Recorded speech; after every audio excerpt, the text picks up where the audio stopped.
welcome to my channel. My name is SherelleSaintRose and welcome back to another video. In this video I'll be showing you how I created this natural looking wig that I'm wearing right now. In this video I'll be using 2 bundles and a closure, so if you're interested in these bundles yourself, I do have a £5 off coupon code. Now let's get into the video. To make a wig, I normally use a wig head. I don't really like using styrofoam heads. I find it a lot easier to use these, and I will leave a link down in the description box of everything I used today.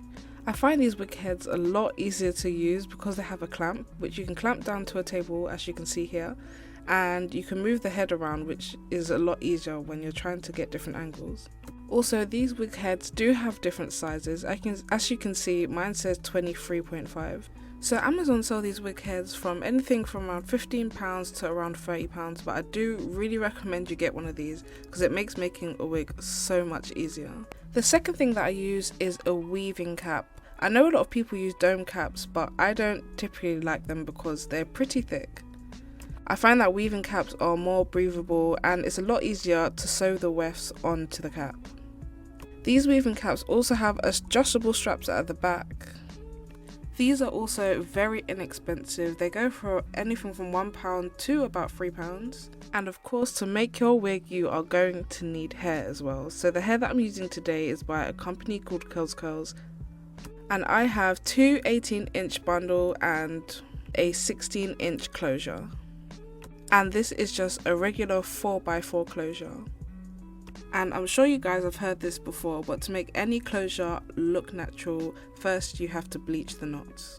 And if you've never bleached hair before, it's actually very easy. So it takes about 5 to 10 minutes depending on the look that you're going for.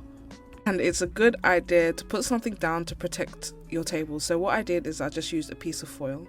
I'm also going to use an applicator brush, and the brand of bleach that I'm using is by Eternal Beauty. There's 2 products needed for bleaching hair, and that is the powder and the liquid.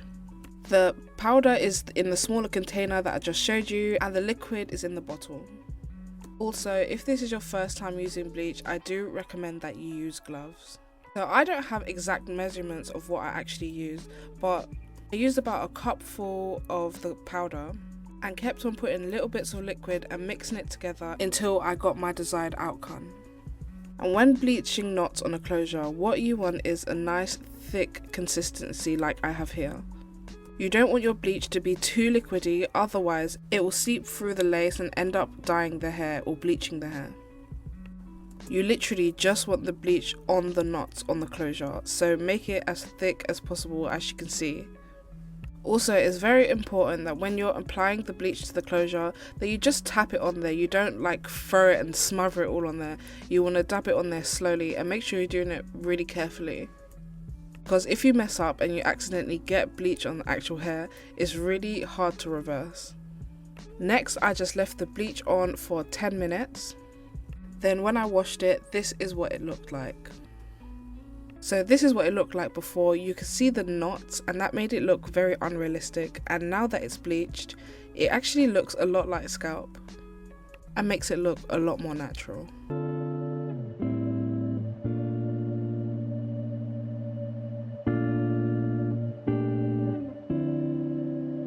Now that we've prepared our closure, it's time to actually get into making the wig. So the first thing you're going to do is put your wig cap onto the actual wig head and make sure everything is lined up and that the cap is not actually backwards. Adjustment straps are normally at the back of the wig. This will make things a little bit easier so that you know which way round it goes. And also make sure everything is nice and symmetrical. Now it's time to secure the wig with some T-pins. T-pins are awesome for securing wig caps on because unlike normal pins, they don't get stuck in the wig head. I normally secure my cap down with 4 pins, so I do 1 on each side at the front and then I do 2 at the nape of the neck.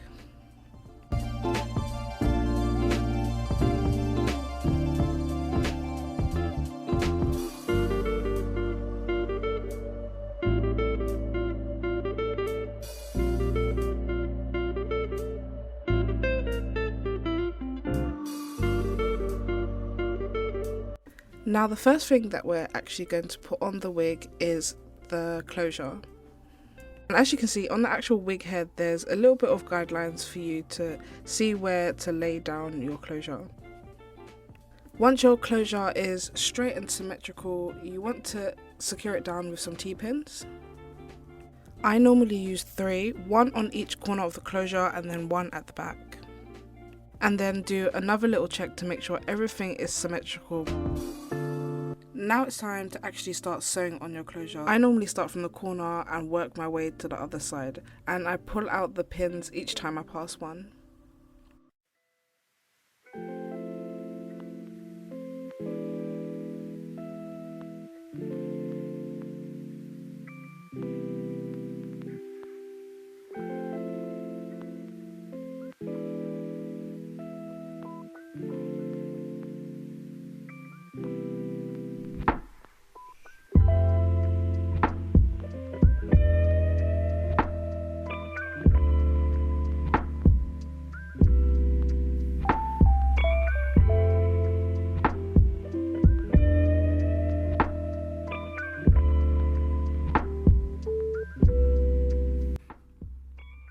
Now that we've attached our closure to the wig cap, now it's time to start sewing in the tracks. So I don't normally sew through the wefts. The only time I do is when I'm first attaching a track or when I'm about to flip over a track. So as you can see, I've literally just sewn a track down and now I'm about to flip it over and start again. And the reason why you want to flip over your tracks instead of cutting them, and the reason why you don't always want to sew through your wefts is because you'll get a lot more shedding that way. So making a wig generally takes about an hour or 2. It did take me a lot longer in this video because I did have the tripod in between my legs, and trying to film at the same time while making a wig is quite hard. Another thing is when you're sewing on your tracks, it's best to sew on in a U shape. Try and follow the same shape as the closure. And don't forget to tack the ends of the tracks down. Okay, so this is what the wig looks like when it's halfway done. So this is one full bundle. And as you can see, that's where the bundle ends. So when you open your new bundle, you want to start the track from there and sew all the way across. So finally we have reached the closure. That's the closure up there at the top, and this is the last track that I'm sewing on. So as you can see, I really maintained that U shape. If this is your first ever wig, I don't expect you to get it the first time. It does take a bit of practice. I feel like curly hair is the best to practice on because when you use straight hair, you can see a lot of lumps and bumps, and sometimes you can see the mistakes. Whereas when you use curly hair, it's a lot harder to see mistakes. Now we have almost finished the wig, guys, and what we're going to do is just tack that last track down and make sure it is nice and secure.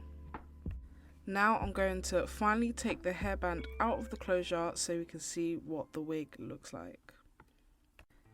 Now that we're almost complete, we're going to cut the lace off the closure, and we're also going to cut the lace that's inside of the cap. So to do this, I normally cut down the middle and then I cut around the sides just so that I don't make a mistake. You also want to make sure that you're not cutting too close to the stitching, otherwise your closure will come loose. Now that's the finished look, guys. I hope you enjoyed the video. If you did, don't forget to give this video a thumbs up. If you're interested in seeing how I styled this wig, I will be posting that video next. And as always, I'll see you in the next video. Bye!